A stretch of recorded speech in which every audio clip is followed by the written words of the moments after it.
اکثر چیزیں جو ہیں وہ خرافات شامل ہو گئی ہیں۔ میرے آقا صلی اللہ علیہ وسلم کے دور میں ماہ سفر کو منحوس سمجھا جاتا تھا، یہ کفار کا عقیدہ تھا، کفار کا نظریہ تھا، ان کے خیالات تھے۔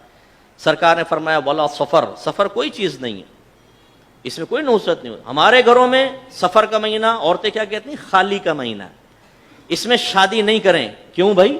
نحوستیں نازل ہوتی ہیں، شادی کریں گے بے برکتی ہوگی۔ اتنا ان کے سمجھ میں نہیں آتا کہ سفر کے منحوس مہینے میں تو آپ نے شادی نہیں کی، تو اس کا مطلب ہے 11 مہینے تو بابرکت تھے نا۔ ان 11 مہینوں میں جو شادیاں ہو رہی ہیں ان کی کون سی برکات ظاہر ہو رہی ہے یہ بتائیے؟ کس نحوست سے بچنا چاہتے ہیں کہ سورہ معاٹے کی گولیاں بنائیں، سورہ مزمل پانی میں ڈال دو جی، کراماتی مچھلیاں وہ گولی کھا کر ایسی دعا دیں گی کہ پیر اور فقیر کی دعا بھی کیا اثر کرے گی، وہ مچھلی کی دعا اثر کرے گی اور بیڑا پار ہو جائے گا۔ کہاں سے ثابت ہے بھائی جان یہ چیزیں؟ لگے پڑے ہیں، بس لگے پڑے ہیں، سننے کے لیے تیار نہیں۔ تو اس لیے خدارا اپنے عقیدے کو خالص کریں، اپنے معمولات کو خالص کریں، خراب قسم کے نظریات نکال دیں اپنے گھر سے۔ اور یہ کیسے ہوگا؟ جب آپ سیکھیں گے۔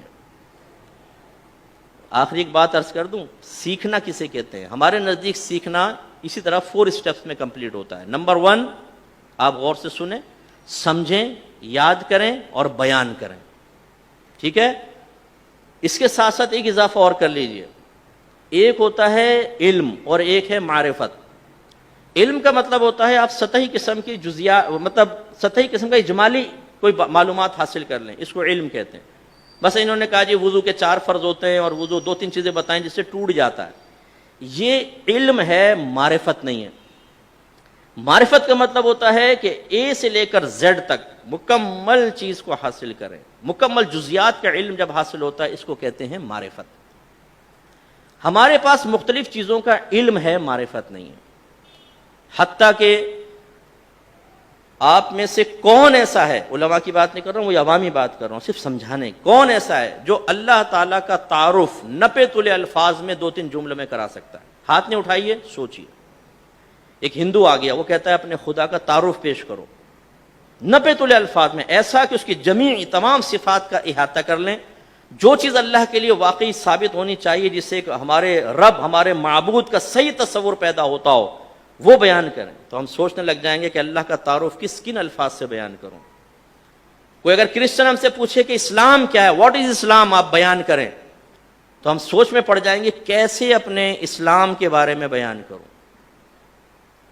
اگر ایک کافر مسلمان ہونے کے لیے آ جائے نا کہ بھائی مجھے مسلمان ہونا ہے، ذرا کیسے ہوتے ہیں، ہم کہیں گے بھائی دیکھو تم یہاں سے سیدھے جاؤ، جب روڈ ختم ہو جائے نا، گلی ختم ہو، تو سیدھے ہاتھ کی طرف مڑ جانا، پپو پان والا آئے گا، پھر آگے چلتے جانا، آگے ایک پرچون کی دکان آئے گی، الٹے ہاتھ کو مڑو گے، سامنے مسجد آئے گی، اس میں داخل ہو جانا، کونے پہ دیکھنے کا دروازہ ہے، اسے بجانا، امام صاحب باہر نکلیں گے، وہ تمہیں مسلمان کریں گے۔